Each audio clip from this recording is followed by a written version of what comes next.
Council, I would like to recognize last week's unveiling of the updated murals in Grandin Station.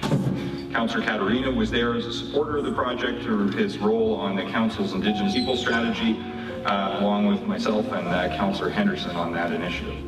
Unfortunately, I was unable to be there on the station platform, but I wanted to commemorate this special occasion in Council, as it really is a milestone in the journey of reconciliation for our city. I still don't know what reconciliation means. I know what it means between two people. It's making a friendship again, making amends from the past.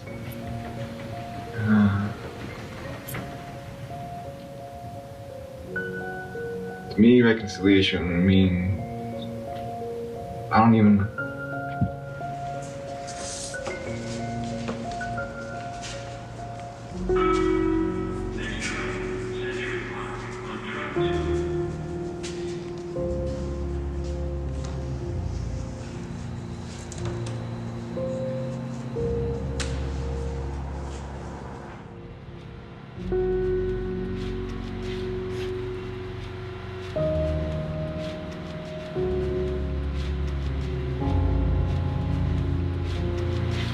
So it's just nice to get human hands touching it.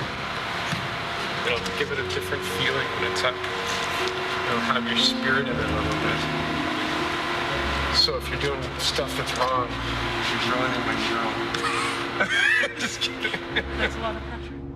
Epistemicide is not complete. Helping our young people make sense of the socioeconomic distress that they see around them everywhere all the time, to remind our young people that that's, the oppression that they see, we are so much more than that. There's so much underneath that iceberg. I would say I was a good kid, and not as fortunate as others, but I was a good kid. I tried to be anyways. I'd like to invite Justice Sinclair, Chair of the Truth and Reconciliation Commission, to come up to the podium and say a few words. Thank you. Justice Sinclair. Good morning, Your Honor, members of council, staff and volunteers, honored guests, and ladies and gentlemen. Truth and Reconciliation Commission has been created by the parties to the Indian Residential School Settlement Agreement, and it's a court-approved commission so that we are mandated by the courts to do our work across the country. We were approved to do our work and started out as commissioners in 2009, and we'll finish our projects in 2015. We are required to hold 7 national events across the country, and the event that we are holding this week here in the city of Edmonton is our 7th and final national event. Following this, the process of collecting, collating, and reviewing the documents that are in the hands of the parties will be our major task, and we'll have other activities as well dealing with the issue of reconciliation. In order for us to be able to do our work, of course, we need to understand the role that the truth-telling process will play in the conversation about reconciliation.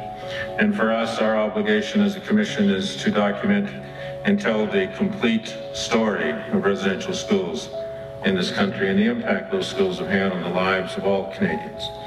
The one thing that we are satisfied that we can safely say is that telling the truth of the past is a painful experience at best. And it's painful not only for those who have to tell it, those who have to listen to it as well, have to relive some of that context in their own lives. I want to indicate that what was behind the establishment of residential schools in this country was not a massive display of racism on the grassroots of the citizenry of the country, but it was because of the leadership that was shown by those who were in positions of power in our country in the past. And in order for us to move forward into a path of reconciliation, in order for us to establish a relationship of mutual respect, we will require leadership as well, be able to talk to the citizenry of this country, to show the way that we must move forward, and to begin those conversations at those levels. So I'd like to commend all of you on council here and all of your staff for showing that leadership because we know that showing leadership at the local level, at the community level, is one of the most important gestures of reconciliation because it has the greatest impact. And neighborhood by neighborhood, citizen by citizen, village by village, and city by city is how reconciliation is going to be achieved eventually, so that Aboriginal people will be able to finally say that they have that relationship that was always intended to be put in place. I think the eye-opener was in Hall B, I think it was, where everybody was telling their stories. There was something about that room where you feel everybody's energy because of the stories they were telling were so deep, and their emotions came out, and you just feel the energy within the hall. I didn't get much time, I didn't get to experience it like I wanted to, because I wanted to sit there and listen to the stories and watch the people and everything like that. But because of my duties as a cameraman for this documentary, I was all over the place. Didn't really have much time to listen to. But my eye-opening experience was in Hall B, where everybody was it Hall B? In Hall B, where everybody was telling the stories, because there's that energy in that room where it just like butter or like water, it just surrounds you. And just hearing some of the stories that people were saying on the stage there was touched my heart a lot. I felt like crying a couple times there, but a tear didn't drop. I really did feel like crying. Seeing my friends cry and everybody. It was an experience to remember. And don't forget where you come from. Don't forget what happened in the past.